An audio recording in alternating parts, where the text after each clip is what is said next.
नमस्कार, मैं रिजा maths class का संचालक इमरान खान। तो जैसे कि बच्चों आप लोग जानते हैं कि क्लास 10th का मैथ्स का नया बैच स्टार्ट हो गया है। तो सबसे पहले हम बात करेंगे चैप्टर फर्स्ट की अध्याय 1 की, जिसका नाम है वास्तविक संख्याएं, रियल नंबर। तो रियल नंबर में दो नंबर मेन होते हैं जो कि इस अध्याय में, इस चैप्टर में हम पढ़ने वाले हैं। जैसे कि सबसे पहले प्रश्नावली 1.1 एक्सरसाइज 1.1 में हम बात करेंगे कंपोजिट नंबर, मतलब भाज्य संख्याएं, और एक होता है आपका प्राइम नंबर जिसको बोलते हैं अभाज्य संख्याएं। कंपोजिट नंबर, भाज्य संख्याएं उन संख्याओं को कहते हैं जो दूसरों से डिवाइड हो जाएं, और प्राइम नंबर, अभाज्य संख्याएं वो संख्याएं कहलाती हैं जो या तो 1 से डिवाइड होंगी या खुद से डिवाइड होंगी, मतलब या तो 1 से विभाज्य हैं या फिर खुद से विभाज्य होंगी। चलिए तो हम बात करेंगे प्रश्नावली 1.1 एक्सरसाइज 1.1, जिसमें पहले प्रश्न में फर्स्ट क्वेश्चन में लिखा हुआ है कि अभाज्य गुणनखंड विधि से निम्न पूर्णांकों की गुणनखंड ज्ञात कीजिए।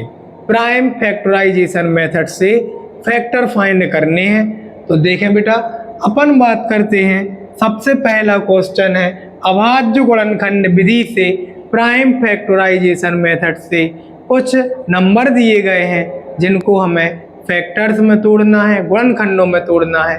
तो सबसे पहले 1.1 का फर्स्ट क्वेश्चन, जिसमें 3 क्वेश्चन दिए हुए हैं या 4 क्वेश्चन है।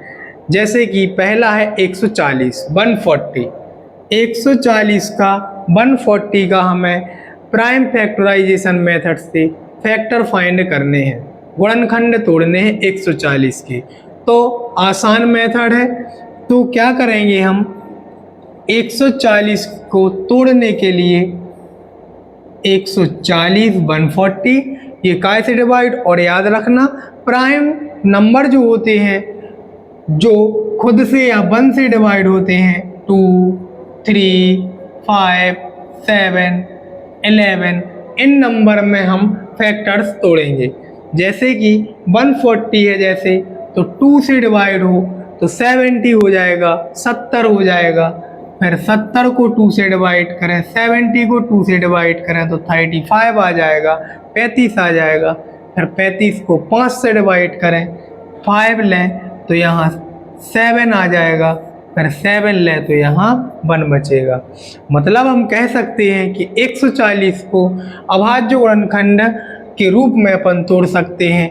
140 140 2 इंटू 2 इंटू 5 इंटू 7, 2 गुणे 2 गुणे 5 गुणे 7, 2 इंटू 2 इंटू 5 इंटू 7, इनका मल्टीप्लाई करेंगे तो 140 आएगा, 140 आएगा यदि गुणा करें तो।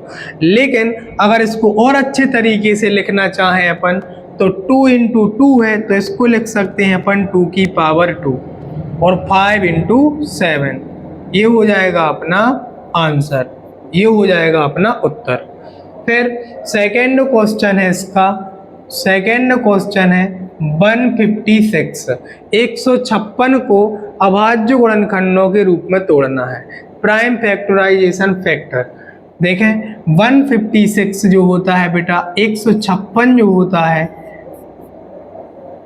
156 156 2 से डिवाइड होगा 78, 2 से डिवाइड होगा 39, फिर 3 से डिवाइड होगा 13, 13 से होगा 1, ये टूट गए, डिवाइड हो गए 156 इन फैक्टर्स में, इन गुणनखंडों में, 2 गुणे 2 गुणे 3 गुणे 13। तो इसको लिख सकते हैं अपन 156 को, 156 156 को 2 इंटू 2 इंटू 3 इंटू 13, 2 गुणे 2 गुणे 3 गुणे 13। यदि चाहें 2 2 टाइम आया है, 2 2 बार आया है तो 2 पर 2 की घात लगा दें।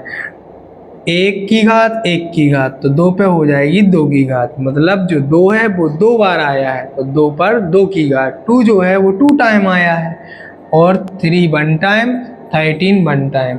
ये हो जाएगा अपना आंसर। ये होती है प्राइम फैक्टराइजेशन मेथड, अभाज्य गुणनखंड विधि। तो ये 2 क्वेश्चन हो गए। थर्ड क्वेश्चन जो है उसमें लिखा है 38 25 3 8 2 5। 38 25 थर्ड क्वेश्चन जो है 3 8 2 5।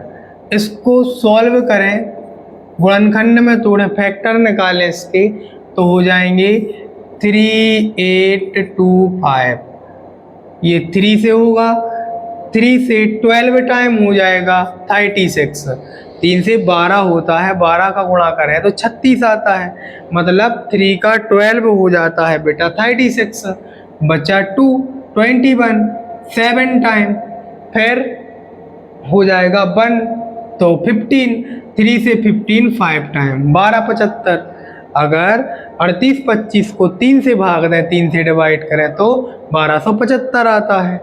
फिर ये 3 से फिर से करें तो हो जाएगा 4 टाइम 12, 2 टाइम 6, 5 टाइम 15, तो आ जाएगा बेटा 425। अब 425 को अपन 5 से करते हैं, आ जाएगा 8 टाइम, 8 बार में 40, बचा 2, 5 बार में 25, तो ये 50 ही आ जाएगा। फिर से 5 से करें 17 आ जाएगा, फिर 17 से करें तो 1 बचेगा, मतलब 38 25 को अपन लिख सकते हैं। 38 25 को अपन लिख सकते हैं 3 into 3, 3 into 3 into 5 into 5 into 17। 3 2 time है, 2 बार है तो 3 की पावर 2, 5 2 टाइम है तो 5 की पावर 2 इंटू 17। ये हो जाएगा अपना आंसर। तो ये हो गए फर्स्ट के क्वेश्चन। सेकेंड क्वेश्चन में एलसीएम भी निकालना है, एचसीएफ भी निकालना है, और एलसीएम एचसीएफ का मल्टीप्लाई करने पर जिन दो नंबर का एलसीएम और एचसीएफ निकालना होता है उन दोनों नंबर का मल्टीप्लाई भी करना होता है, और उन दो नंबर का मल्टीप्लाई करके जितना आता है उतना ही एलसीएम और एचसीएफ का मल्टीप्लाई करने पर आता है। मतलब जितना एलसीएम और एचसीएफ का अपन गुणनफल निकालेंगे, गुणा करेंगे, जितना आएगा, और जो दो संख्याएं दी हुई हैं क्वेश्चन में उनका भी जो गुणा करेंगे जो भी आएगा वो बराबर आएगा। अगर बराबर आ जाए तो सत्यता की जांच हो जाएगी, मतलब अपन जांच कर लेंगे कि एलसीएम गुणित एचसीएफ बराबर होता है दो संख्याओं का गुणनफल। HCF multiply by HCF is equal to product of two number. Clear? चलें देखें सेकेंड क्वेश्चन। सेकेंड क्वेश्चन में लिखा है 26 91। सेकेंड का जो फर्स्ट क्वेश्चन है उसमें लिखा है 26 एंड 91। 26 और 91 का एचसीएफ और एलसीएम निकालना है। तो सबसे पहले हम एलसीएम निकालेंगे, बहुत ही आसान मेथड है। एलसीएम जिसका निकालते हैं उसको लिख देते हैं साथ में। एलसीएम ऑफ 26 91, 26 और 91 का एलसीएम। चलें तो एलसीएम जब निकालते हैं इनको साथ में निकालें, 26 का 91 का। 2 से 26 तो 13 टाइम हो जाएगा, मतलब 2 से जो 26 है वो 13 बार, लेकिन 91 जो होता है वो 2 से डिवाइड नहीं होता। फिर अपन क्या करेंगे, 13 से कर देंगे।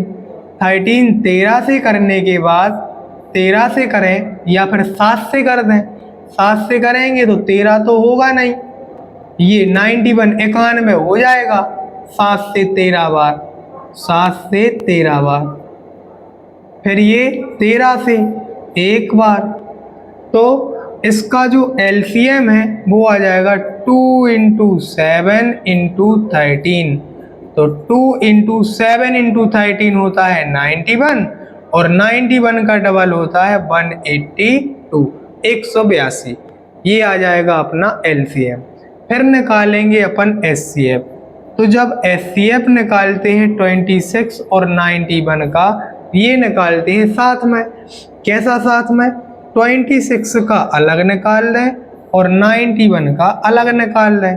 तो 2 × 13 आ जाएगा, 2 बार में 13 और 13 बार में 1 आ जाएगा। 91 का 7 बार में 13 और ये 13। अब यहाँ भी 13 है, 2 × 13, 2 × 13, यहाँ 7 × 13, 7 × 13। तो इन दोनों में कॉमन क्या आ रहा है? 13। तो जो कॉमन आता है वही होता है अपना एचसीएफ। तो अपन लिख सकते हैं कि जो एचसीएफ है 26 और 91 का, वो है 13। अब एलसीएम भी आ गया, एचसीएफ भी आ गया।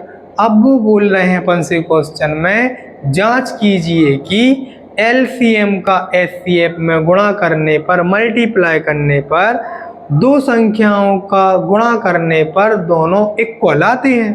तो अपन पहले निकालेंगे LCM multiply by HCF. LCM 26 91 का मल्टीप्लाई बाय एचसीएफ 26 91 का equal product of two number. उनसे नहीं है मतलब, अभी एलसीएम 26 91 का आया है अपने पास 182 और एचसीएफ आया है 26 91 का 13। इसका मल्टीप्लाई कर दें अपन। चले 13 का 182 में मल्टीप्लाई करें तो हो जाएगा 6।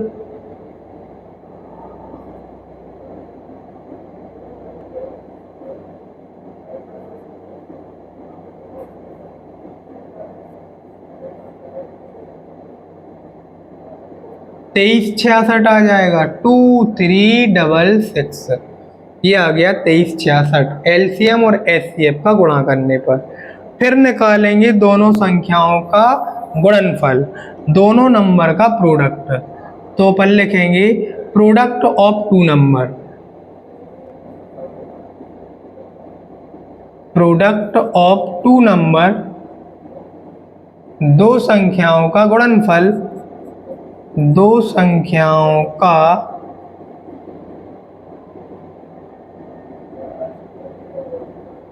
गुणनफल बराबर, दो संख्याएं कौन कौन सी दी है क्वेश्चन में? एक दी है 26 और एक दी है 91, 26 और 91। तो अपन 26 का 91 में मल्टीप्लाई कर देंगे। तो 26 का 91 में मल्टीप्लाई करेंगे तो आ जाएगा 2366। इसका मतलब ये हुआ, अपन देयरफॉर करके इसलिए करके बता देंगे कि जो एलसीएम और एचसीएफ का गुणनफल निकाला है, प्रोडक्ट निकाला है 26 91 का और एचसीएफ निकाला है, उन दोनों का जो गुणनफल है वो दो संख्याओं के गुणनफल के बराबर आया है। मतलब प्रोडक्ट ऑफ टू नंबर, दो संख्याओं का गुणनफल।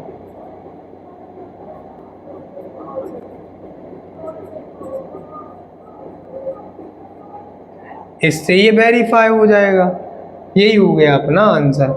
अब इसके जो सेकंड के क्वेश्चन है ऐसा ही करने हैं। जैसे इसका सेकंड क्वेश्चन है 510 और 92, या थर्ड है 336 54, 336 और 54। तीसरा क्वेश्चन जो है 336 और 54। सबसे पहले अपन एलसीएम निकाल लो 336 और 54 का, 336 और 54 का एलसीएम निकाल लेंगे अपन। एलसीएम 336 54 का एलसीएम,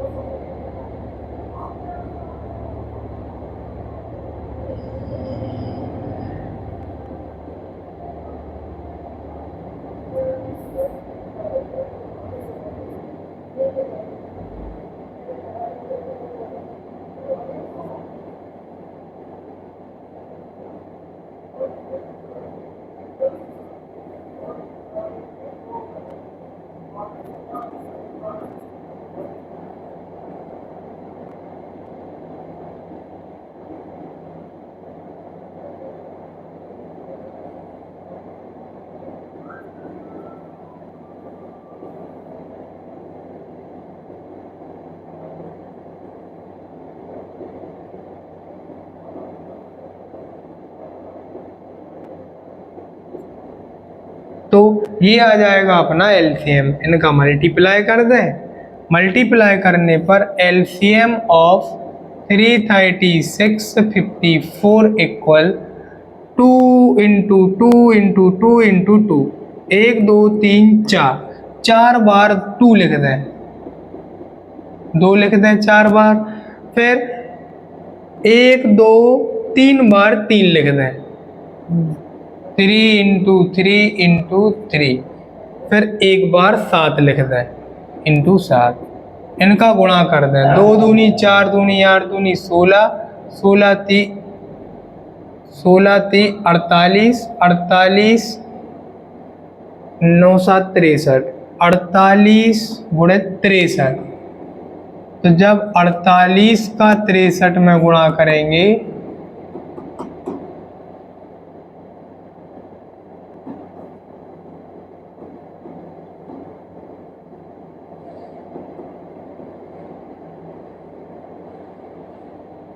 और 30 24 आ जाएगा, 30 24।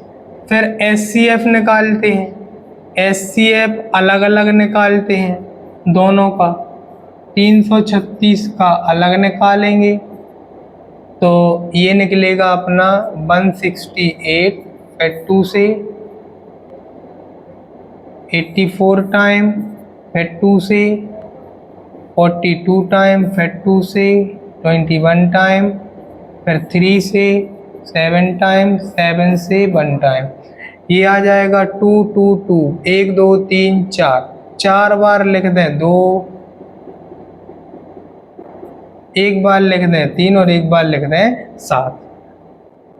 अब निकालेंगे 54 का, 54 का निकाल लें इधर। 2 बार 27, 3 बार 9, 3 बार 3 बार 3 बार 1, 2 गुणे 3 गुणे 3 गुणे 3। तो 54 का आ जाएगा 2 गुणे 3 गुणे 3 गुणे 3। यहाँ देखें बेटा 2 गुणे 3 इधर भी है और 2 गुणे 3 इधर भी है, जो कॉमन है, दोनों में कॉमन है। 2 गुणे 3 है, यहाँ 2 गुणे 3 है और यहाँ भी 1 2 ले लो और 1 3 देख लो, 2 3 इधर भी है और 2 3 इधर भी है, जो दोनों में हो। हाँ, ऐसा तो बोल सकते हैं यहाँ 3 3 तो 3 बार है लेकिन यहाँ 3 1 बार है, यहाँ 2 तो 1 बार है लेकिन यहाँ 2 4 बार है। तो जो कॉमन है 2 3 ले सकते हैं इधर से, 2 3 इधर से, तो 2 इंटू 3 हो जाएगा 6। तो एचसीएफ आ जाएगा अपना, एचसीएफ आ जाएगा इसका 6, एचसीएफ आ जाएगा इसका 6। HCF of 336 54 equal 6। इसका एचसीएफ जो है आ जाएगा 6। अब दोनों की जांच करेंगे, वेरीफाई करेंगे क्या एलसीएम और एचसीएफ का गुणा करने पर दोनों संख्याओं के गुणनफल के बराबर आ रहा है। चलें देखें, एलसीएम कितना निकाला है अपन ने, एलसीएम आया है अपना, एलसीएम आया है इसका 30 24, एलसीएम आया है 30 24 और एचसीएफ आया है 6 6। तो LCM 336 54 multiply by HCF 336 54 equal 30 24 निकाला था एलसीएम और एचसीएफ निकाला है 6। मल्टीप्लाई कर दो, गुणा कर दो,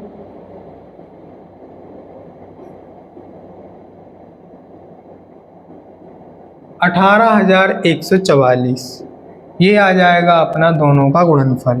फिर करेंगे अपन दो संख्याओं का गुणनफल, दो संख्याओं का गुणनफल, प्रोडक्ट ऑफ टू नंबर। दो संख्याएं हैं अपने पास 336 और 54। चलें तो 54 का 336 में मल्टीप्लाई कर लें,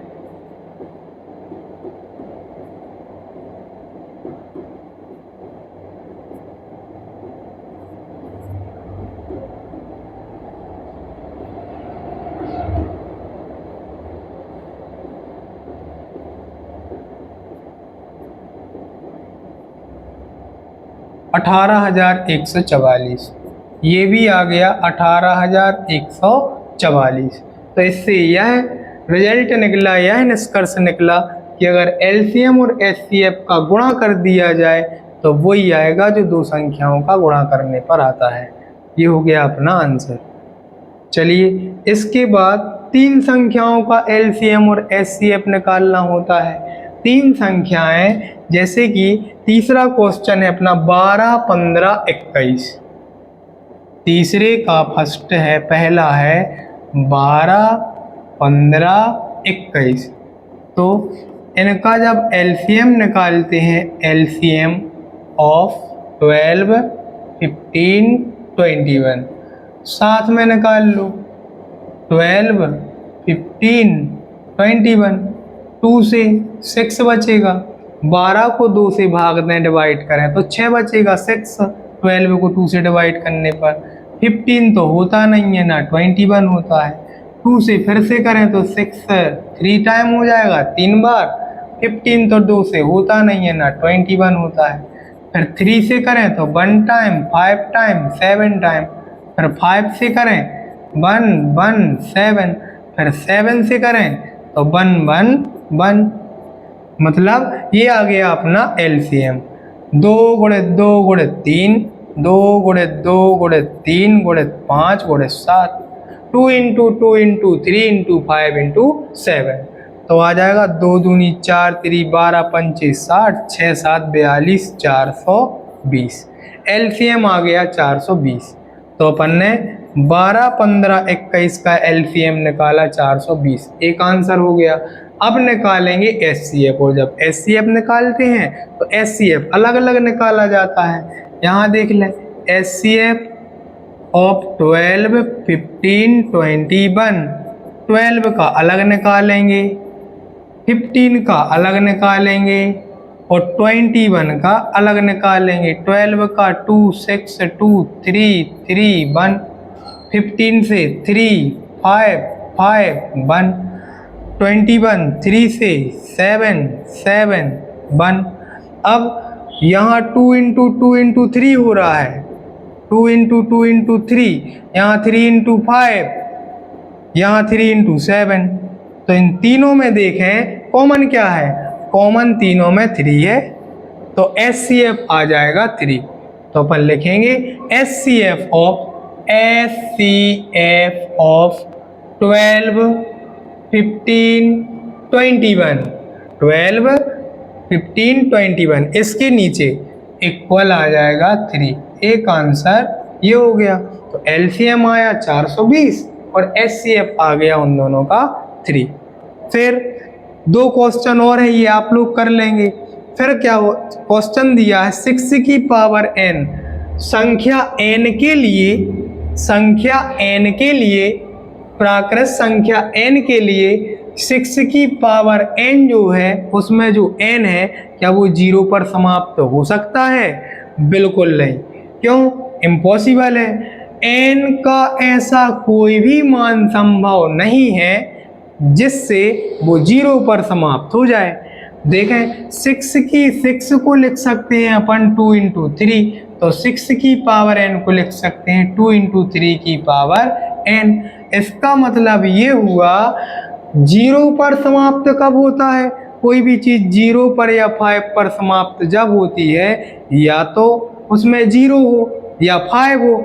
ऐसा n का कोई भी मान नहीं होगा। 6 की पावर n की जगह पे 1 रखो, 6 ही आएगा। 6 की पावर n की जगह पे 2 रखो, 36, 6 का स्क्वायर 6 का वर्ग 36। देखो ये 0 पे या 5 पे समाप्त तो नहीं हो रहा।